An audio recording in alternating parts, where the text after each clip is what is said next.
Brought to you by V-Guard, co-powered by Sensodyne and Vimal. ಬಾಯಲ್ಲಿ ಹೇಳಿ ಕೇಸರಿ.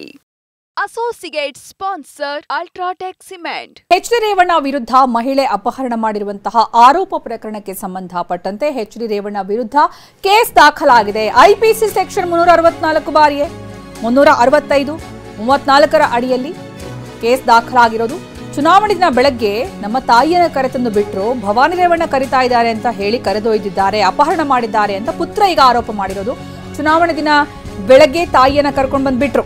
ನನ್ನ ತಂದೆ ತಾಯಿಗೆ ಪೊಲೀಸ್ ಬಂದ್ರೆ ಏನೂ ಹೇಳಬೇಡಿ, ಅವ್ರಿಗೆ ಸಿಗಬೇಡಿ, ನಿಮ್ಮ ಮೇಲೆ ಕೇಸ್ ಆಗತ್ತೆ ಅಂತ ಹೇಳಿದ್ರು. ಬಂದ್ರೆ ತಿಳಿಸಿ ಕರ್ಕೊಂಡು ಹೋಗ್ತೀನಿ ಅಂತ ಹೇಳಿದ್ರು. ಏಪ್ರಿಲ್ 29ರಂದು ಒತ್ತಾಯ ಮಾಡಿ ಕರೆದೊಯ್ದಿದ್ರು.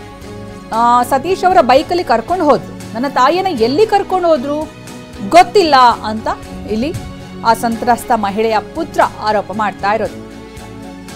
ಇಲ್ಲಿ ಕರ್ಕೊಂಡು ಹೋಗಿರೋದು ಯಾರು ಅಂತಂದ್ರೆ ಸತೀಶ್ ಬಾಬು ಅಂತ. ಸತೀಶ್ ಬಾಬು ವಿರುದ್ಧ ಕೇಸ್ ದಾಖಲು ಮಾಡಲಾಗಿದೆ, ದೂರು ಕೊಡಲಾಗಿದೆ. ಹಾಗೆ ಎಚ್ ಡಿ ರೇವಣ್ಣ ಅವರು ಅಪಹರಣ ಮಾಡಿಸಿರೋದು ಅನ್ನುವ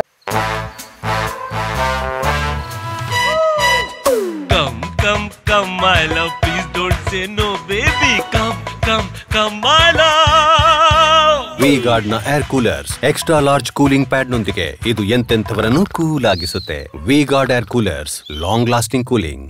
ರೀತಿಯಲ್ಲಿ ಎಚ್ ಡಿ ರೇವಣ್ಣ ವಿರುದ್ಧ ಕೂಡ ದೂರು ದಾಖಲು ಮಾಡಲಾಗಿದೆ. ಹಾಗಾಗಿ ಈ ಪ್ರಕರಣದಲ್ಲಿ ಎಚ್ ಡಿ ರೇವಣ್ಣಗೆ ಮತ್ತೆ ಸಂಕಷ್ಟ ಎದುರಾಗಿದೆ. ಇನ್ನೊಂದು ಪ್ರಕರಣ ಇದು. ಅಲ್ಲೂ A1 ಆರೋಪಿ ಎಚ್ ಡಿ ರೇವಣ್ಣ, A2 ಆರೋಪಿ ಸತೀಶ್ ಬಾಬು. ಇಲ್ಲಿ ಸುಳ್ಳು ಹೇಳಿ ಕರ್ಕೊಂಡು ಹೋಗಿ ಕಿಡ್ನಾಪ್ ಮಾಡಿ ಬೆದರಿಸಲಾಗಿದೆ ಅನ್ನುವ ರೀತಿಯಲ್ಲಿ ಆರೋಪವನ್ನು ಮಾಡಲಾಗಿದೆ. ಇನ್ನು ರೇವಣ್ಣ ಮನೆ ಕೆಲಸದಾಕಿ ಮಗನ ದೂರು ಆಧರಿಸಿ FIR ದಾಖಲು ಮಾಡಲಾಗಿದೆ. ಮೇ 1ರಂದು ನಮ್ಮ ತಾಯಿ ವಿಡಿಯೋ ಮಾಹಿತಿ ಸಿಕ್ಕಿತು ಅಂತ ಪುತ್ರ ಹೇಳಿರೋದು. ಸ್ನೇಹಿತರ ಬಳಿಯಿಂದ ವಿಡಿಯೋ ನನಗೆ ಮಾಹಿತಿ ಸಿಕ್ತು ಅಂತ ಪುತ್ರ ಇಲ್ಲಿ ಮಾಹಿತಿ ಕೊಟ್ಟಿರೋದು. ನಿನ್ನ ತಾಯಿ ಕಾಲು ಕಟ್ಟಿ ಬಲಾತ್ಕಾರ ಮಾಡಿದ್ದಾರೆ ಅಂತ ಹೇಳಿದ್ರು. ಈ ಬಗ್ಗೆ ದೊಡ್ಡ ಕೇಸ್ ಆಗಿರೋದಾಗಿ ನನಗೆ ತಿಳಿಸಿದ್ರು. ನಂತರ ನಾನು ರಾತ್ರಿ ಫೋನ್ ಮಾಡಿ ನನ್ನ ತಾಯಿ ಬಗ್ಗೆ ವಿಚಾರಿಸಿದೆ.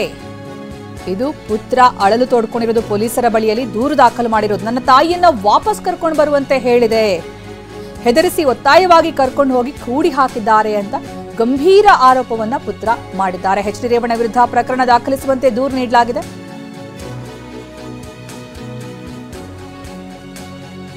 ಎಚ್ ಡಿ ರೇವಣ್ಣ ವಿರುದ್ಧ ಮಹಿಳೆ ಅಪಹರಣ ಮಾಡಿರುವಂತಹ ಆರೋಪ ಏನು ಮಾಡಲಾಗಿದೆ. ಐಪಿಸಿ ಸೆಕ್ಷನ್ 364 ಬಾರಿಯೇ 365 34ರ ಅಡಿಯಲ್ಲಿ ಕೇಸ್ ದಾಖಲಾಗಿದೆ. ಎಚ್ ಡಿ ರೇವಣ್ಣ ಮತ್ತೆ A1. ಮಹಿಳೆ ಅಪಹರಣ ಕೇಸ್ನಲ್ಲಿ H D Revanna A1, Satish Babu A2, ಆರೋಪಿ ನಂಬರ್ 2. ಎಚ್ ಡಿ ರೇವಣ್ಣ ಮನೆಯಲ್ಲಿ ಕೆಲಸ ಮಾಡ್ತಾ ಇದ್ಲು ಆ ಮಹಿಳೆ. ಹೊಳೆನರಸೀಪುರದ ಚನ್ನಾಂಬಿಕಾ ಥಿಯೇಟರ್ ಪಕ್ಕ ಇರುವಂತಹ ಮನೆ ಆಕೆ. ಸುಮಾರು 6 ವರ್ಷದಿಂದ ಕೆಲಸ ಮಾಡ್ತಾ ಇದ್ರು ಮಹಿಳೆ. ಚುನಾವಣೆ ಹಿನ್ನೆಲೆಯಲ್ಲಿ ಮಹಿಳೆ ಕರೆದೊಯ್ದ ಆರೋಪ ಕೇಳಿ ಬಂದು ಸತೀಶ್ ಎಂಬವರು ಮಹಿಳೆಯನ್ನ ಕರೆದೊಯ್ದಿರುವ ಆರೋಪ ಮಾಡಲಾಗಿದೆ. ಪುತ್ರನಿಂದ ಮೈಸೂರಿನ KR ನಗರ ಠಾಣೆಯಲ್ಲಿ ದೂರು ದಾಖಲಾಗಿರೋದು. ಅಂದ್ರೆ ಮಹಿಳೆಯ ಅಪಹರಣ ಪ್ರಕರಣಕ್ಕೆ ಸಂಬಂಧಪಟ್ಟಂತೆ ಪುತ್ರ ದೂರನ್ನ ಕೊಟ್ಟಿರೋದು. ಚುನಾವಣೆ ಸಂದರ್ಭದಲ್ಲಿ ಆಕೆಯನ್ನ ಅಲ್ಲಿಂದ ಅಪಹರಣ ಮಾಡಲಾಗಿದೆ ಅಂತ. ಹಾಗಾಗಿ ಇಲ್ಲಿ ಈ ಪ್ರಕರಣದಲ್ಲಿ A1 ಆಗಿ ಎಚ್ ಡಿ ರೇವಣ್ಣ, A2 ಆಗಿ ಸತೀಶ್ ಬಾಬು. ಸತೀಶ್ ಬಾಬು ಯಾರು ಅಂದ್ರೆ ಎಚ್ ಡಿ ರೇವಣ್ಣ ಅವರ ಬೆಂಬಲಿಗ. ಅವರೇ ಮಹಿಳೆಯನ್ನ ಕರ್ಕೊಂಡು ಹೋಗಿದ್ದಾರೆ ಅನ್ನುವಂತಹ ಆರೋಪವನ್ನು ಆ ಮಹಿಳೆಯ ಪುತ್ರ ಮಾಡ್ತಾ ಇರೋದು. ಆಕೆ ಮನೆ ಕೆಲಸವನ್ನು ಮಾಡ್ಕೊಂಡಿದ್ರು ಎಚ್ ಡಿ ರೇವಣ್ಣ ಅವರ ನಿವಾಸದಲ್ಲಿ. ಇನ್ನು ಈ ಪ್ರಕರಣದಲ್ಲಿ ಆಕೆ ಸಂತ್ರಸ್ತೆಯೂ ಕೂಡ. ಹಾಗಾಗಿ ಆಕೆ ಮಾಡಿರುವಂತಹ ಗಂಭೀರ ಆರೋಪದ ಬಳಿಕ ಆಕೆಯ ಅಪಹರಣ ಆಗಿದೆಯಾ? ಹಾಗಾದರೆ ಯಾರು ಅಪಹರಣ ಮಾಡಿರೋದು? ವಿಡಿಯೋದಲ್ಲಿರುವಂತಹ ಮಹಿಳೆ ನಾಪತ್ತೆಯಾಗೋದ್ರ ಹಿಂದೆ ಯಾರ ಕೈವಾಡ ಇದೆ? ಈಗ ಆಕೆಯ ಪುತ್ರನೇ ಕೇಸ್ ದಾಖಲು ಮಾಡಿರೋದು. Brought to you by V-Guard, co-powered by Sensodyne and Vimal.